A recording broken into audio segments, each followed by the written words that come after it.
friends, welcome to ECJMX. ECJMX class 7th standard Max Term 1 Chapter 1 Number System Exercise 1.5 ல 7, 8, 9 sums இந்த video நம்ம பார்க்கலாம்.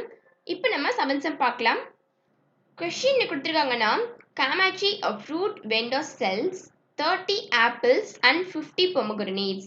If she makes a profit of 8 per apple and loss 5 per pomegranate, what will be her overall profit and loss? First இங்கே சம்மில் என்ன கொடுத்துருக்காங்கன்னு சொல்லிடுறேன். அதாவது காமாட்சி அப்படின்னு சொல்லிட்டு ஒரு ஃப்ரூட் செல் பண்ணுறவங்க இருக்காங்க. அவங்க வந்து ஒரு நாள் 30 ஆப்பிள்ஸும் அதுக்கப்புறமா 50 பொமக்ரேனேட்ஸும் விற்றுருக்காங்க. அதில் வந்து அவங்களுக்கு எவ்வளோ ப்ராஃபிட் வந்திருக்கும், அதுக்கப்புறமா அந்த ஆப்பிளில் எவ்வளோ லாஸ், அதுக்கப்புறம் பொமக்ரேனேட்டில் எவ்வளோ லாஸ், அதுக்கப்புறமா மொத்தமாக சேர்த்து அவங்களோட ப்ராஃபிட் அப்புறம் அவங்களோட லாஸ் எவ்வளோ அப்படின்னு சொல்லி கேட்டிருக்காங்க. இப்போ இந்த சமக்கு நம்ம சொல்யூஷன் பார்க்கலாம். ஃபஸ்ட்டு வந்து அவங்க எவ்வளோ ஆப்பிள் சோல்ட் பண்ணாங்க அப்படின்னு சொல்லி பார்த்தோம் அப்படின்னா 30 ஆப்பிள் சோல்ட் பண்ணியிருந்தாங்க. இந்த பாருங்கள், ஃப்ரூட்ஸ் எல்லாம் 30 ஆப்பிள்ஸ் அண்ட் 50 பொமக்ரேனேட்ஸ் பண்ணியிருக்காங்க. ஸோ அப்போ வந்து 30 ஆப்பிள்ஸ். ஸோ இங்கே கீழே எழுதிக்கோங்க, number of apples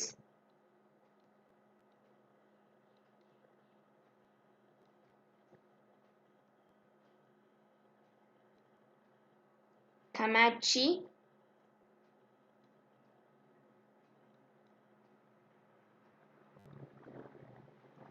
sold is equal to 30. அதுக்கப்புறமா பார்த்தீங்கன்னா ப்ராஃபிட் எவ்வளோன்னு சொல்லி கேட்டிருக்காங்க.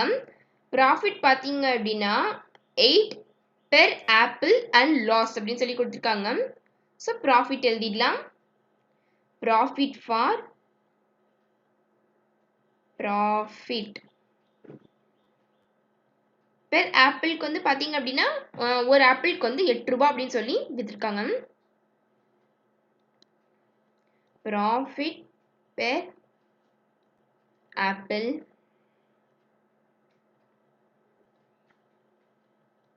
பார்த்தீங்கன்னா ₹8 ப்ளஸில் போட்டுக்கோங்க. அதுக்கப்புறமா ப்ராஃபிட் ஃபார் 30 ஆப்பிள்ஸ் எவ்வளோன்னு சொல்லிட்டு நம்மளுக்கு தெரியாது. ஸோ அதை வந்து கண்டுபிடிக்க சொல்லியிருக்காங்க. ஸோ இப்போ அதை கண்டுபிடிக்கலாம். நம்ம என்ன பண்ணணும், அதை கண்டுபிடிக்கிறதுக்கு மல்டிப்ளை பண்ணணும். இது மாதிரி நம்ம போன சம்ஸ்ல நிறைய சம் பார்த்துருக்கோம். இது ஒரு மாடல். ஓகே ஃப்ரெண்ட்ஸ், ப்ராஃபிட்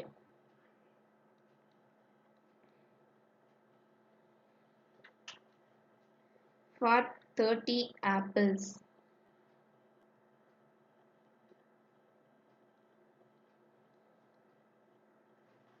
.30 8ஆல் மல்டிப்ளை பண்ணிக்கோங்க. இப்போ 30 8ஆல் மல்டிப்ளை பண்ணோன்னா 0 8s are 0, 3 8s are 24.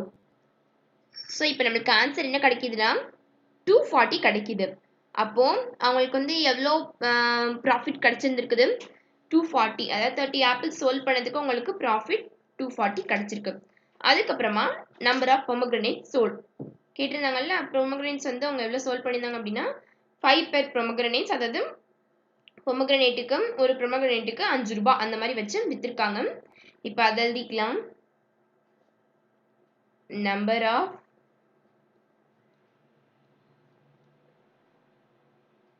Pomegranate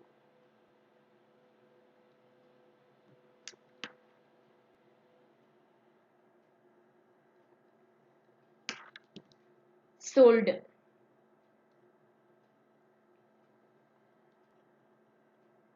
is equal to 50. அதுக்கப்புறமா பார்த்தீங்கன்னா number loss for pomegranate, loss per pomegranate போட்டுக்கோங்க. ஒரு பொமக்ரேனேட்க்கு எவ்வளோ லாஸ்ன்னு போட்டுக்கோங்க. லாஸ் பெர்னா ஒன்றுன்னு அர்த்தம். ஸோ அதனால நம்ம பெர்னு எழுதுறோம். பொமக்ரேனேட்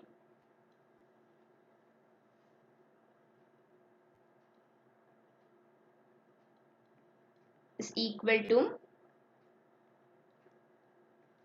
₹5. லாஸ்னால மைனஸ் போட்டுக்கோங்க.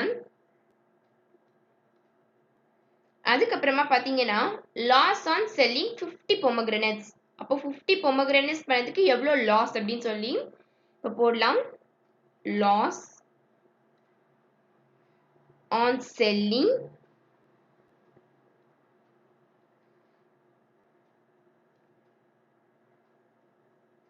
loss on selling 50 pomegranates.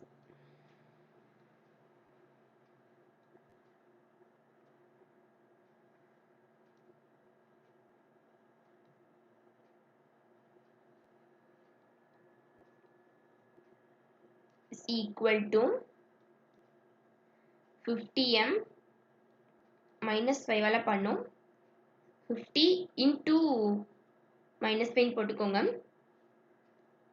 into minus 5 ரெண்டு சிம்பிள்ஸ் பக்கத்துல வராதனால நான் வந்து போட்டுக்கிறேன் ஸோ பிராக்கெட் போட்டுக்கோங்க இப்போ இது ரெண்டையும் நம்ம வந்து பண்ணோம் அப்படின்னா 0 5 0 5 5 25 ஸோ ஆன்சர் வந்து 250 அப்போ உங்க லாஸ் வந்து 50 பொமக்ரனேட் செல் பண்ணும்போது அவங்க எவ்வளோ லாஸ் ஆயிருக்காங்க 250 rupees லாஸ் பண்ணியிருக்காங்க அதுக்கப்புறமா பார்த்தீங்கன்னா ஓவரால் லாஸ் எவ்வளோன்னு சொல்லிட்டு இப்போ பார்க்கலாம்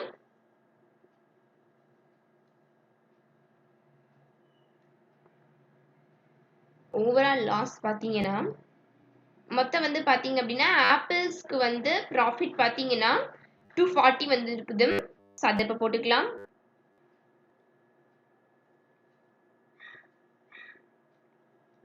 அதுக்கப்புறமா ப்ளஸ் இன்ட்டு மைனஸ் ஸோ நடுவில் வந்து ப்ளஸ் போட்டுக்கோங்க ஏன்னா எவ்வளோ நான் ஆட் பண்ணல ஆட் பண்ணிட்டு அதுக்கப்புறமா பார்த்தீங்கன்னா மைனஸ் போடணும் இதை வந்து ப்ராக்கெட்டில் நான் போட்டுக்கிறேன் minus 250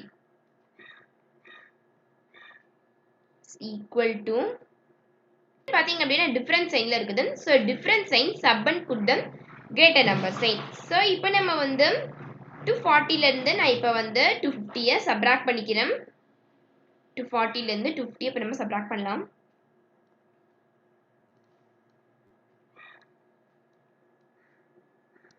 0 5ல 4 போச்சுன்னா மிச்சம் 1 அதுக்கப்புறமா 0 இப்போ நம்மளுக்கு ஆன்சர் என்ன கிடைச்சிருக்கு 10 கிடைச்சிருக்கு கிரேட்டர் நம்பர் பார்த்தீங்கன்னா 250 அதோட சைன் மைனஸ் ஸோ மைனஸ் 10 அப்போ ஓவரால் லாஸ் பார்த்தீங்க அப்படின்னா உங்களுக்கு minus 10 rupees உங்களுக்கு ஓவரால் லாஸாக இருக்குது கீழே இப்படி எழுதிக்கோங்க லாஸ் இஸ் ஈக்குவல் டு போட தேவையில்லை சேர்த்து எழுதிக்கலாம் லாஸ்ட் ருபீஸ் 10 போட்டுக்கோங்க மைனஸ் 10 வந்து போட தேவையில்லை லாஸ்ட் ருபீஸ் 10 லாஸ் அப்படின்னாலே நம்மளுக்கு வந்து மைனஸ் அதாவது நம்ம இங்கே இண்டிஜுவலில் படித்தது வரைக்கும் நம்மளுக்கு என்னது லாஸ் அப்படின்னாலே மைனஸ் தான் படிச்சிருப்போம் ஸோ அதனால minus 10 அவ்வளோதான் ஃப்ரெண்ட்ஸ் 7 சம்மோட சொல்யூஷன் கண்டுபிடிச்சாச்சு 8 சம் பார்க்கலாம் கொஷின் கொடுத்துருக்காங்கன்னா during a drought the water level in a dam fell 3 inches per week for consecutive weeks that what was the change in the water level in dam at the end of the period first இந்த சம்மில் என்ன கொடுத்துருக்காங்கன்னு சொல்லிடுறேன் ஒரு வெயில் காலம் ட்ராட் அப்படின்னா வெயில் காலம் ஸோ ஒரு வெயில் காலத்தில் பார்த்தீங்க அப்படின்னா டேமில் வந்து 3 inches வந்து குறைஞ்சிட்டே வந்திருக்குது 6 வீக்ஸ்க்கு அப்போ எவ்வளோ வந்திருக்குன்னு கேட்டிருக்காங்க இப்போ வாட்டர் லெவல் இந்த டேம் எண்ட் இந்த பீரியட் அதாவது இந்த 6 வீக்ஸ் முடியும் போது எவ்வளோ வந்திருக்கும் அப்படின்னு சொல்லி கேட்டிருக்காங்க இப்போ இந்த சமுக்கு நம்ம சொல்யூஷன் பார்க்கலாம் இது வந்து water level fall per week அதாவது ஒரு வீக்குக்கு வந்து எவ்வளோ வந்து தண்ணி குறையுது அப்படின்றத ஃபர்ஸ்ட் எழுதிக்கலாம் level fall per week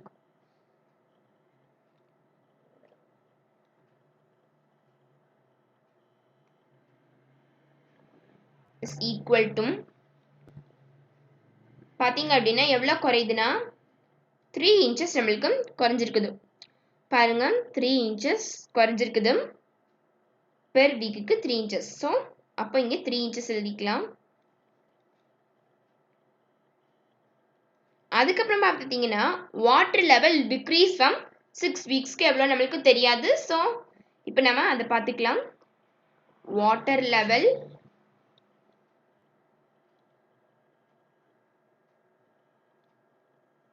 fall degrees போட்டுக்கோங்க decrease for 6 weeks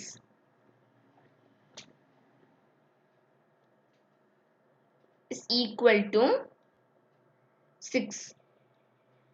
நமக்கு எவ்வளவுன்னு தெரியாதனால இதை 6 ஓட 3 இப்ப மல்டிப்ளை பண்ணலாம். 6 3s are 18. ஸோ அப்போ 6 வீக்ஸில் எவ்வளோ குறைஞ்சிருக்குது? 18 inches குறைஞ்சிருக்குது. ஸோ கீழே எழுதிக்கோங்க. Decrease of 18 inches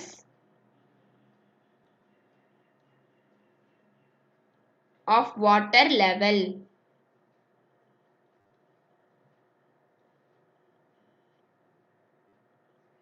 அவ்வளோதான் ஃப்ரெண்ட்ஸ், 8th சம்மோட சொல்யூஷன் கண்டுபிடிச்சாச்சு. 9th சம் பார்க்கலாம். கொஸ்டின் கொடுத்துருக்காங்கன்னா, Buddha was born in 563 BC and died in 483 BC.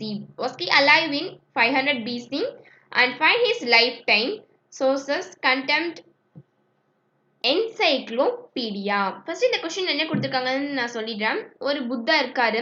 அவர் 563 BCல பிறக்கிறாரு. அதுக்கப்புறமா 483 BCல அவர் இறக்குறாரு. அதுக்கப்புறமா அவர் திரும்பி 500 BCல வருவாரான்னு கேட்டிருக்காங்க. அதுக்கப்புறமா அவரோட லைஃப் டைம் எவ்வளோ அப்படின்னு சொல்லி கேட்டிருக்காங்க. இப்போ இந்த சமக்கு நம்ம சொல்யூஷன் பார்க்கலாம். ஃபர்ஸ்ட் இயர்ஸ் அது எழுதிடலாம். in BCC. ஸோ அதை ஃபர்ஸ்ட் நம்ம எழுதிக்கலாம்.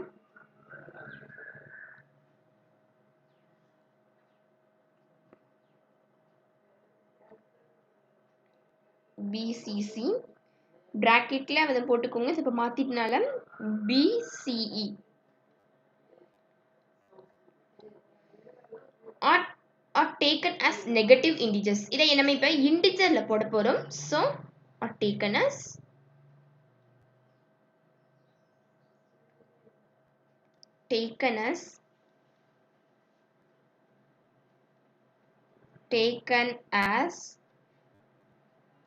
negative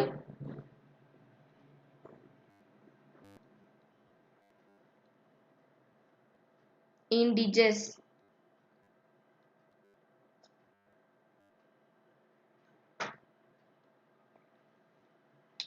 இப்போ இதை போடுறதுக்கு நம்மளுக்கு ஒரு நம்பர் லைன் வேணும். இப்போ நான் நம்பர் லைன் போட போறேன்.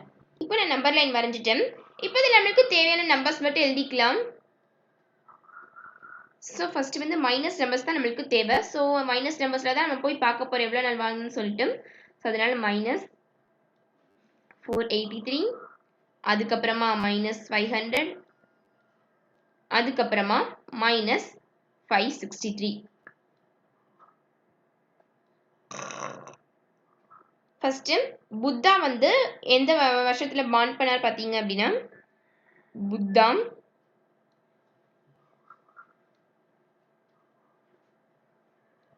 was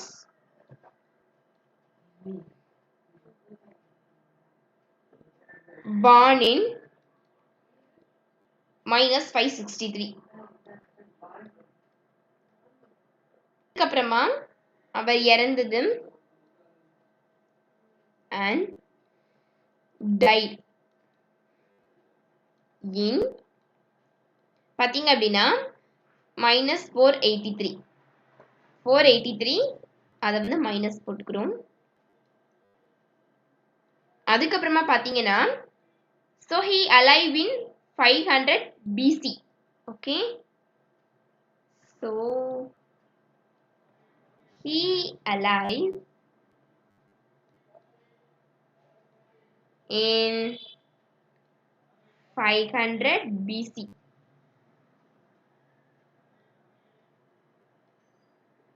BC in bracketல போட்டுக்கோங்க. அதுக்கப்புறமா பார்த்தீங்கன்னா லைஃப் டைம் எவ்வளோ அப்படின்றத இப்போ நம்ம கண்டுபிடிக்க போறோம்.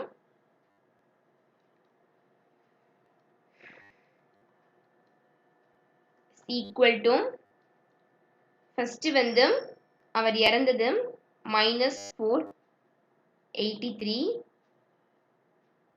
மைனஸ் அப்புறமா அதுல இருந்து அவர் பார்ன் பண்ணது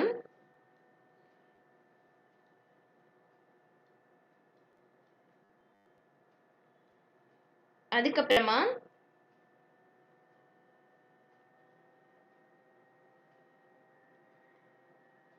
brackets remove பண்ண போறோம். So minus 483 minus into minus plus, so plus 563. இப்போ difference in sub and put the greater number sign. So இப்போ வந்து 563 ல இருந்து 483 subtract பண்ணோம்னா 0 6ல 8 போகாது. ஸோ பக்கத்துல இருந்து பாரோ வாங்குறோம். இது 4 ஆயிரும், இது 16 ஆயிரும். 9 10 11 12 13 14 15 16 நம்மளுக்கு வந்து 8 கிடைக்கும். ஸோ 4ல 4 போச்சுன்னா மிச்சம் 0. இப்போ புத்தாவோட லைஃப் டைம் பார்த்தீங்க அப்படின்னா நம்மளுக்கு 18 கிடைக்கும். ஸோ கீழே இப்படி எழுதிக்கோங்க,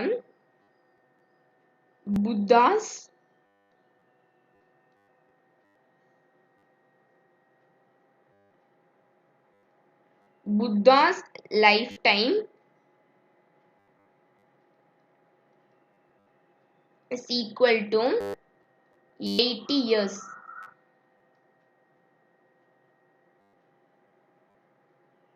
அவ்வளவுதான் friends, 9th sum ஓட சொல்யூஷன் கண்டுபிடிச்சாச்சு. இந்த வீடியோ உங்களுக்கு பிடிச்சிச்சுன்னா ஈஸி ஜெயமாஸ்க்கு சப்ஸ்கிரைப் பண்ணுங்க. Thank you.